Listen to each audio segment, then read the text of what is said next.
Welcome to the Empowered Life. I am your friend, Leni In. This podcast aims to inspire you to create the life that you want to live. If you are not yet a subscriber, be sure to subscribe and get notified when a new episode is posted. Now let's go on with the show. Hi everyone. We recently partnered with Algorithmics Programming School for Kids to offer coding classes for children. We believe that programming skill is an important skill for any modern kid. Coding improves logical and creative thinking. This skill will be very helpful regardless of what profession the child will take in the future. As one that is leading this venture in trails, I had to take some training on managing the business and sales. In the sales training, I learned many strategies on how to make sales. You do this, don't do this. One of the don'ts that I learned was when you're talking to a potential client, never discuss politics and religion. I somehow know about this because I really don't engage in conversations with anyone about politics and religion. But it got me thinking, why is it that we believe talking about politics and religion would endanger our relationship with other people? Last presidential election, for instance, there were people, relatives, family members who fought and almost killed each other because one rooted for BBM and the other for Leni. We were so divided. Same thing with religion. Isn't it the purpose of religion is to make our lives better and supposedly to unite us? But now, in a world that we are trying to connect everything from our mobile phone to our refrigerator, a friend back in kindergarten, we see religion as something that will disconnect us. And as what Alanis Morissette said, isn't it ironic? Don't you think? What is it with politics and religion? What do they share? By definition, politics refers to the way that countries are governed and to the ways that governments make rules and laws to manage the human society properly. Religion, on the other hand, is a specific fundamental set of beliefs and practices generally agreed upon by a number of persons or sects. So both pertains to the way how one would like to live his life. Politics and religion are everywhere. They are present in every home. I believe the reason why we can't talk about them freely is because of polarized thinking. We think in terms of black or white. I win, you lose. I'm right, you are wrong. Polarized thinking is when we think in extremes in life. If a person thinks his way or the highway, that's polarized thinking. The main cause of polarized thinking is fear. We insist our way is the right way because we are afraid of the outcome if we try other ways. Fear grows when we nurture negative thoughts. Negative thoughts lead to anxiety and depression. The idea of perfection is an insecure worldview because it leads to people closing down other options. Polarized thinking has impacted our lives for centuries, and it is the main reason why many people see the world as broken. The Vietnam War, for instance, in the 1970s, communism was spreading rapidly in Southeast Asian region. So the US got involved because they want to contain the spread of communism around the world. US troops surrounded Vietnam until a Vietnamese boat attacked one of the battleships that started the war. The main cause of the war is not the Vietnamese attacking one of the battleships. The main cause is really the belief of the US that communism is bad for everyone. Well, up until now, Vietnam is ruled by one-party system, and it has thrived all these years. I'm not saying that I'm subscribing to communism, but I'm just saying that, it can't be bad for everyone. Another example is the September 11 terrorist attack. 19 hijackers took over four planes in the morning of September 11, 2001. Two of the planes slammed into the two towers of the World Trade Center. The hijackers, according to uh,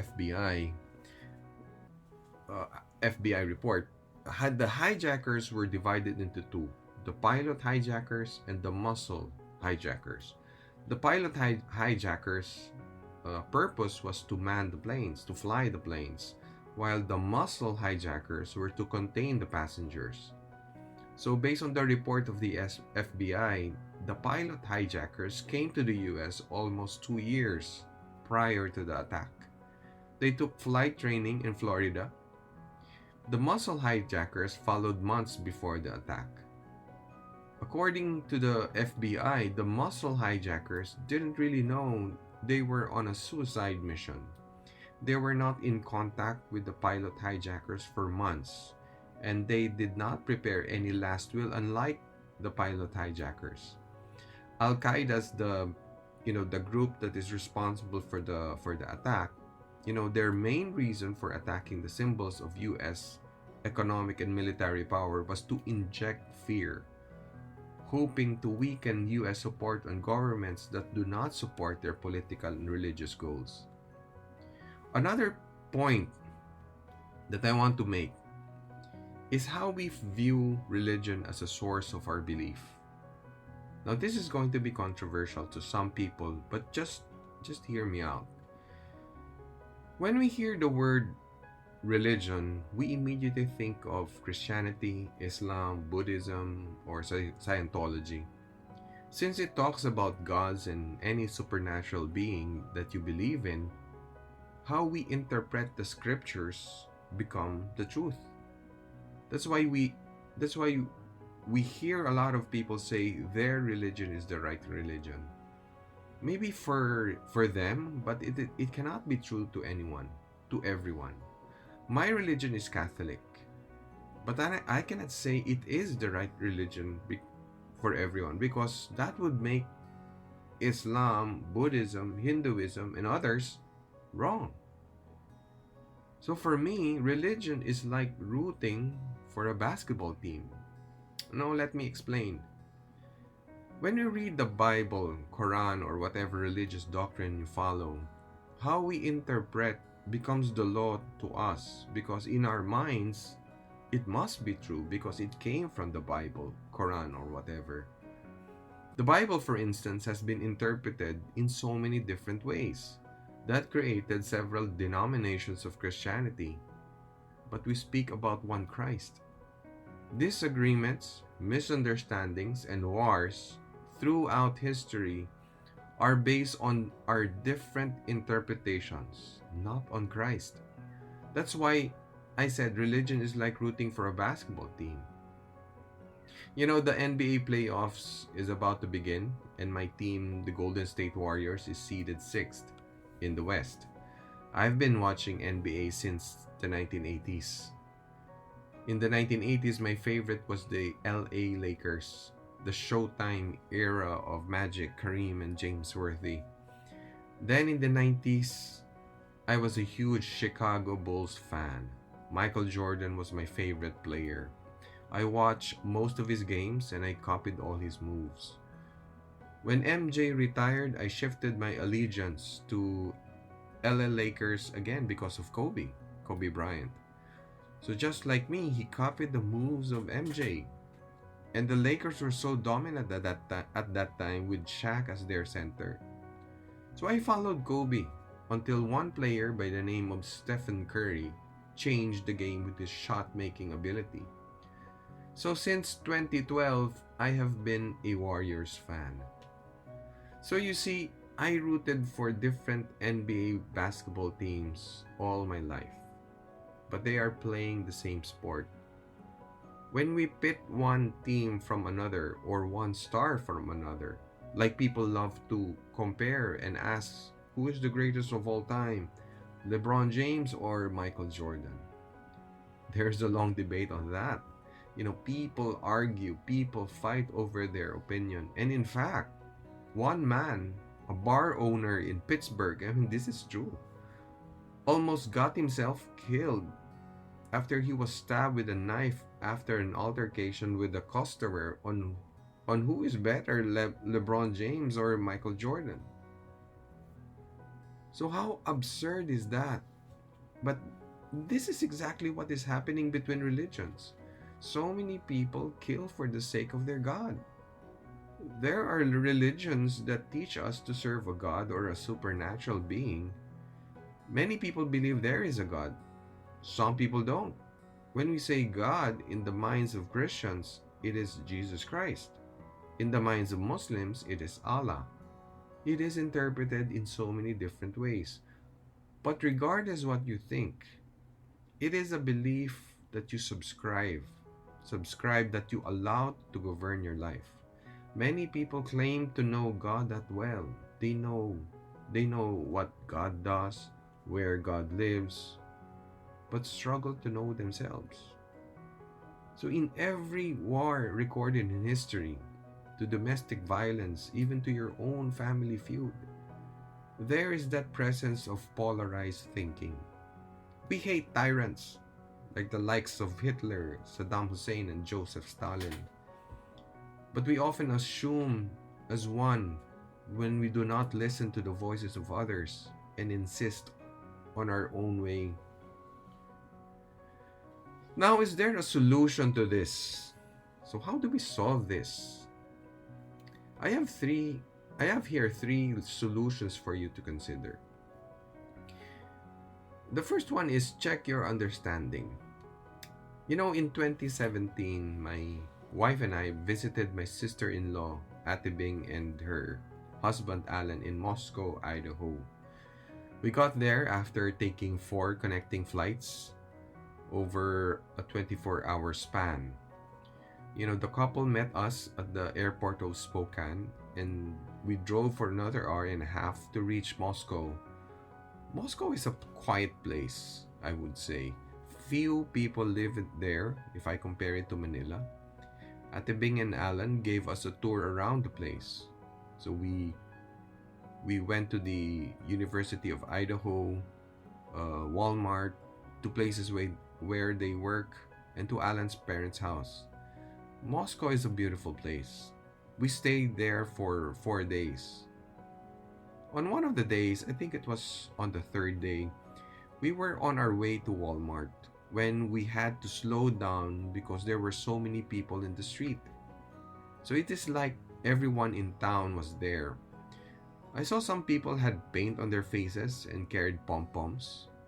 People on restaurants are glued onto the TV screen. I could hear chanting and yelling. So I asked Alan what was going on. Alan said there's a football game happening. The Idaho Vandals are playing in the Kibi Dome. That's the name. That's the name of the place that they're playing. Everyone was excited, including Alan. I was just happy that they're happy, but I didn't really share the same excitement that they had because I don't know anything about football. Maybe because it is not popular here in the Philippines. I could have reacted differently and asked Alan, what's wrong with those people? Why did they color their faces? Is Joker here? And throw a tantrum. There was nothing wrong with those people, and neither do football. I just don't understand the game. Although I do understand why people are yelling and chanting. I would have done that too if it was the Golden State Warriors playing.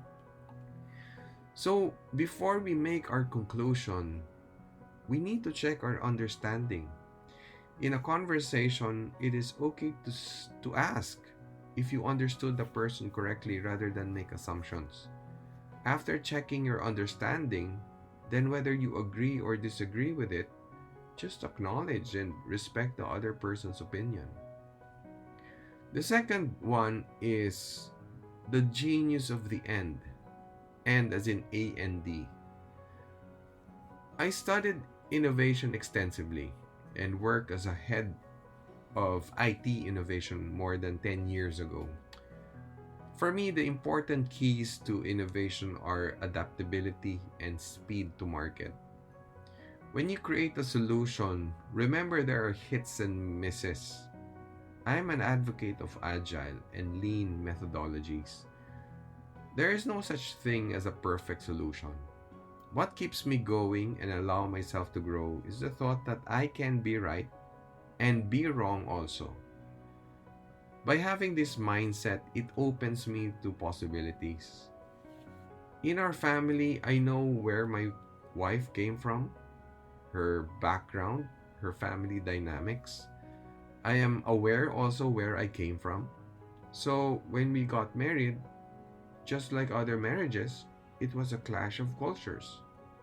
Now, to live in harmony, there are many compromises, undoing and unlearning, as well as learning new things of doing things. I don't lead like an iron fisted king here at home. I always believe in the power of together. My wife wasn't born to serve me and to make me happy. She was born to live fully, to dream, to serve, and to love. As her husband, I am here to help her get to live her life fully, to walk freely on solid ground, not on eggshells. In our household, sometimes my ideas get implemented, sometimes it's my wife's, sometimes it's Ethan's. It doesn't really matter who gets the credit. Credit is good, especially when you're dealing with banks, but diffuse it when it comes to your family. Polarized thinking distorts the person's worldview because it focuses on the extreme. By using the word end, it allows you to scan what is in between because, because that is where reality lies. Remember, life is not black or white. It is 50 shades of gray. So that three-letter word end is such a powerful word. Whenever you are in a discussion or conversation and you need to express your opinion, express your point, then add the words I could be wrong.